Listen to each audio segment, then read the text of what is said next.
Good day to you, and thank you for joining us. Another great recipe today. It's for a wine I've been wanting to make for an absolute age. Since I first moved up here, I've been on the hunt for the dandelion. I love dandelion wine, and I've been hunting around trying to find these beautiful gems of a weed. And then this morning, I came across a great big patch of them, a great big field full of dandelions. They do make an awesome wine, so here's how we're going to do it. The first thing you need to go and do is pick yourself 4 pints of dandelion heads. That's about 1 standard shopping bag from your local supermarket. Just go and fill it up with as many as you can. You can't really overdo the dandelions, but the more you have, the better the wine's going to be. The more flavour, the more awesome. But you do want to pick at least 4 pints to bring out the full flavour of the dandelions. The first step, once you've picked your dandelions, is to remove all of the green so you're only left with the yellow petals. It's a bit time consuming, it takes an age, but just simply pull off all those little fluffy yellow beautiful petals and discard the green into your compost heap. This recipe is going to make a wine that is going to be about 13.5%. It goes really well with fish dishes, chicken dishes, barbecues, general afternoon summer day drinking. You get the picture. It's nice, that light, flowery, floral, with a decent bouquet to it. And it's just fantastic for summer. Being a floral wine, it is quite quick to mature. So if you make it early spring, when the daffodils and the dandelions are coming up and flowering, you can drink it by autumn. Although if you can lay it down for a year, it'll be even better. General principle, the longer you leave your wines, the better they're going to be.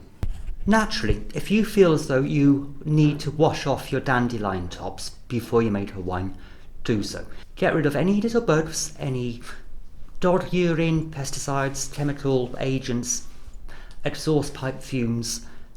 But I live in an area where there's pretty much none of that. Okay, a few little bugs, but I'm picking them off as I deflower the stems. It's up to you, your choice. I would always advise washing them off if you're not quite sure. Shredding the petals off those dandelions seemed to take an absolute age. But from here, I had an awesome view of the cows being shifted from one field to the other, past right outside my brewery they did. Next step you want to do once you've defluffed your dandelion petals is to shove them into a clean and sterilised fermentation bucket, just like this one. So grab your dandelion petals and put them into your bucket. The next thing you want to add to your fermentation bucket is 1 tea bag. The tea bag really contributes a lot of tannin to the wine. It gives it a great mouthy feel to the wine. And also a decent squirt of lemon juice. Either the juice of a whole lemon or the squirt of a bottle of lemon. A decent squirt. And now you want to throw in 1.5 kilos of granulated sugar. And pour over 4 litres of boiling water.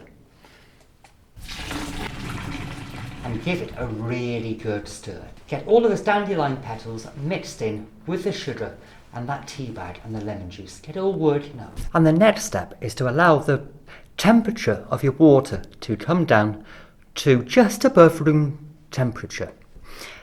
So you want to cover it over, let it stand, and then we'll add the yeast. Hello and welcome back. How are you doing now? Your dandelion heads have been in the bucket now, and they have been allowed to cool down to room temperature or thereabouts, just above. And now it's time to add the magic ingredient that turns a pulp, a juice, a liquid into the wine, and that's your yeast. Amazing thing yeast is. I really love the subject of yeast. I'll be making a video soon that goes into yeast and yeast strains and aerobic and anaerobic fermentation in a bit, shortly, soon. For this petal wine, this floral wine, you don't want to add a yeast that's going to be too aggressive. So you want a nice gently working yeast. And I find that with dandelion wine, general purpose wine yeast works a treat. It doesn't give any off flavours when it ferments to a high alcohol level, so you want to sprinkle into your fermentation bucket about a teaspoon of the dried general purpose wine yeast. If you have a favourite yeast you love to use, let me know what it is down in the comments below, because I love reading your comments. So sprinkle in your general purpose wine yeast. And this stage of the wine is fantastic. The aroma of the dandelions is awesome. It's vivid. It's vivid. It's summer. It's brilliant. It's bright and cheerful. God, can't wait to try this wine. You want to cover this over now. Stir it daily. Get all the oxygen in to help those yeast multiply and become stronger and multiply in numbers and take over the wine. So stir it daily. Get the air in there. Keep it in a warm place, give the yeast the right temperature to do their job. The better you treat your yeast, the better they'll work for you and the better your wine will be. And then leave it for 3 days or 4 days, it doesn't really matter, but leave it a good 3 days at least. Once it's been stood for 3 days, I'll be jumping right back here and we'll go through the rest of the recipe together. So I'll see you in a second now. Hello, and I'm back. Had a shave as well. Right then, the dandelion wine is looking very dandy and brilliant. It's been in the fermentation bucket for 2 days and it's been kept in a warm place, bubbling away, looking awesome.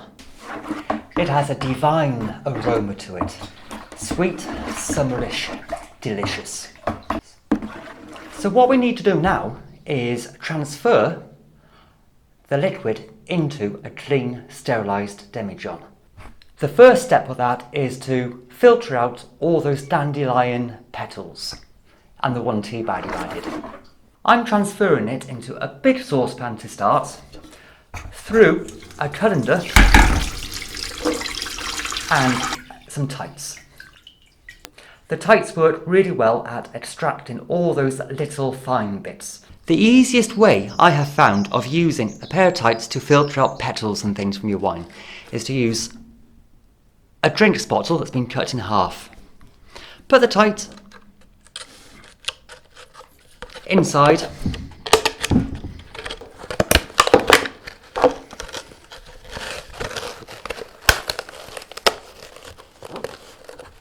and then put the neck of the bottle into a 5-litre water bucket